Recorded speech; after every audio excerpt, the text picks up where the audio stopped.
It looks like you are really readily embracing AI. How does this embrace of AI really apply to your creative process? I think we're the ones that kind of see the opportunity and therefore also saw the massive risk of our own business. So for us, it was like this, we either embrace it or we're going to go out of business in 5-10 years. If you are at Monks, we're an innovative company. You help us innovate, but you also need to be open for innovation. So the first thing is talent, right? Or second thing. The first thing is strategy. Second thing is talent. You have a lot of talent that don't embrace AI.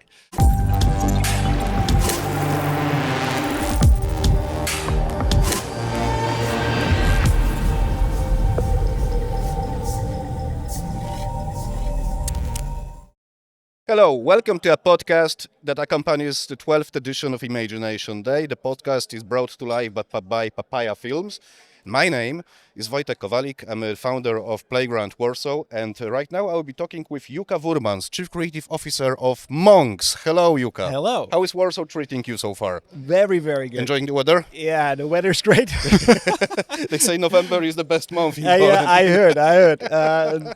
You should plan this event at a different time of the year. No, but it's difficult to find a better Hey, term. Though, look, if we're not going to go outside, then we're going to have more fun inside, right? Yes, so I've been entertained so Very far. good point. Yeah, there's in every problem there is an opportunity. As you see, we have a Absolutely. person with this specific mindset, which is the golden mindset in advertising. So a few questions to you.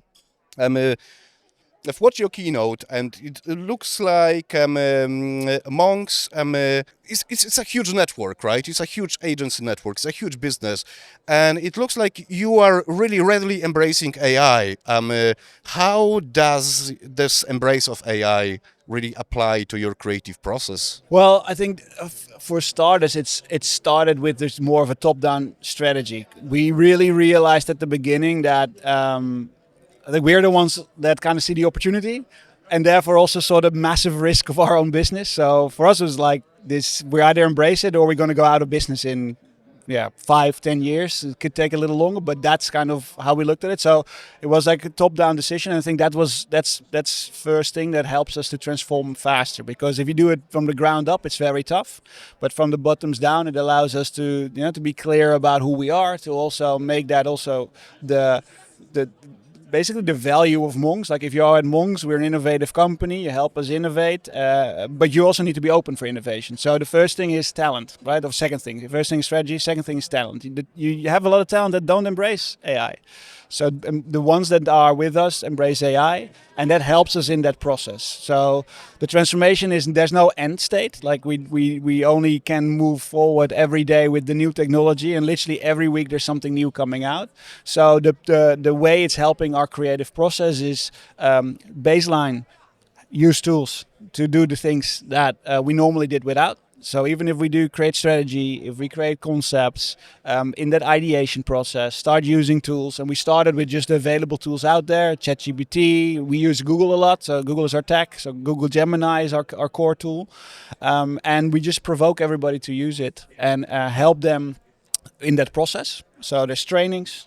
There is our own tooling, so we create workflows and guidelines around how you can use to get the best output.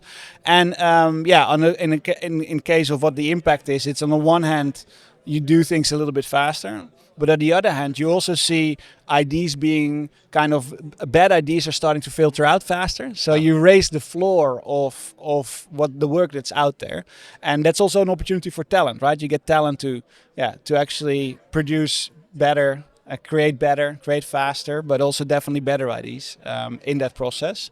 And right now it's about every time, like my keynote was really about that, embracing the excitement, embracing the opportunity, which I don't see us doing enough as humans. So that's the big thing in the creative process too, is like be curious, find opportunities in what's possible nowadays. Don't let you be beholden by kind of the scare of AI. It's better to be an architect of change than just exactly. to embrace it, right? And that's the other thing, right? I think we also try to be pretty clear to our people that, there is change is just inevitable, and that's the thing. But we're not here to remove all our people out of the business and just be a computer. So we are here to also figure it out together. And we need our talent to figure it out, to become part, indeed, to your point, be the architect of change. And we're very open to hear and see initiatives and learn from what is working, what's not working. So part of our training is also more of a hackathon. It's just like work together, figure it out. It also impacts the specific mindsets that you employ. And I have in mind two specific mindsets: the mindset of a curator and mindset of a creator. So we all know that in culture, outside advertising, this is exactly how it works, right? You know, there are people who create culture and there are people who curate that. How does it apply to Monks and the way you work? You have a combination, right? And I think that there's always been pretty different terminologies about when are you creator or creative, or, you know, so it becomes more of a vaguer, I would say, terminology. But the core is, which I always like to get everybody back to. A colleague of mine told me this. Quentin Tarantino has probably been seen as one of the most, one of the most iconic filmmakers who drove a lot of the new films and new styles in films. But the guy came from being a worker in a video rent shop. And all of his ideas were actually curated by old films, old scripts that he's seen. So he has a massive archive in his head, and also as a personal... he combines them. That's 1 + 1 = 3. Exactly. Mm-hmm. So I think a great creator comes from being a good curator. Yeah, good point. Having taste, obviously, to understand what works and what does not. But combined, to your point, the right ingredients to create new ingredients. So I think it's a core foundational thing. It comes before being a creator. It is being a curator. Identify what's powerful. And I think AI can help you do that way faster, because it gives you millions more options faster. But the human brain, and that's I think the question I got at the end, is like, how do you preserve humanity? Is you still need to be the human that curate what's working and what's not. And I think that allows you to, in the end, get good ideas. But overwhelm yourself with really great opportunities and options, and curate what then comes out as the most powerful piece. The human element brings emotion into it. Bring it together as a human. Innately human understanding, exactly. Or rather lack of understanding of emotions, because humans really don't understand them, right? Yeah, exactly. Well, let's go to another question, because you've shown them a few case studies. Among them was Chief Master Officer for Heinz. And this is such a brilliant... I suggest everyone watches the case study. It's a brilliant campaign. So how does stuff like that, you know, get made, you know, get sold and made? Probably it's sort of linking back a little bit to your previous question. Like, at the end of the day, I think what I liked about that case is how it started. And before the whole kind of like Ramar and Mustard situation started, we started with a culture strategy, just to understand what actually Mustard's brand position is within the world. What is the cultural space that the brand belongs in? How should it speak? What type of conversation should it join and shouldn't it join, etc., etc. And that just allows, like, from a baseline perspective, us to understand, hey, we need to be in this pop culture space, specifically in the hip hop, rap, and R&B. There's a lot of stuff happening, and obviously, then with that, DJ Mustard was already a pretty decent producer and DJ.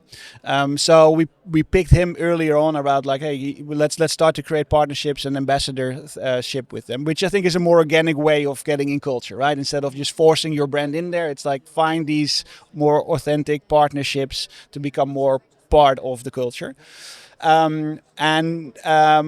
The second thing it did is it also allowed us to be very focused on these cultural spaces to react to what's happening. And our creation process, actually, on a process like that, is more curating the moments and then jumping on it fast, because speed is of the essence there. You need to be able to react in that moment pretty real time to be part of the moment.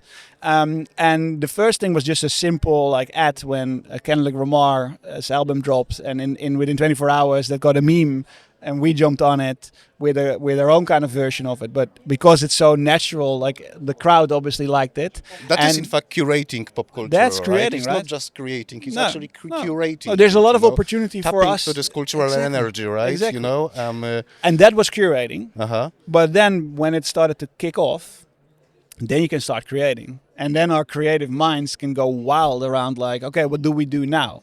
And what's great about it is at a moment like that, you have momentum, right? You have audiences focusing on you, you have comments, you feel the energy, so that's great. But also your client, in this case Kraft Heinz, was like, this is working.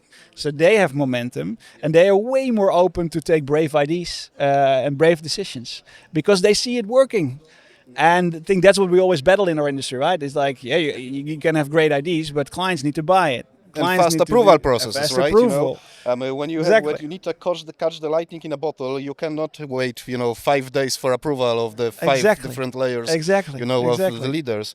I have one more question to you. Just a question I ask everyone. It's just I like this question. That's why I ask everyone the same one. So, if you had this superpower, with a click of a finger, you could remove one technology from the world. What technology? What technology would that be? I think it's a very interesting one. Especially for me, because I kind of like technology. So you asked me this at the beginning to think about it. And I'm going to have a pretty harsh one, I think, and a more personal one. So it's not a professional one. But I think I would have loved to not have the iPhone or the phone in general, because I think it's kind of the most distracting piece of technology in our human world. It obviously empowers us. So I hate to say this because I'm always the person that sees the opportunities with it. But if I look back at my personal life, I'm like, that phone distracts me way too often from the things that matter, the personal connections. It's a very good answer. It's a very good answer, and I actually share that opinion. Thank you very much for all the answers. Ladies and gentlemen, thank you for watching. Thanks.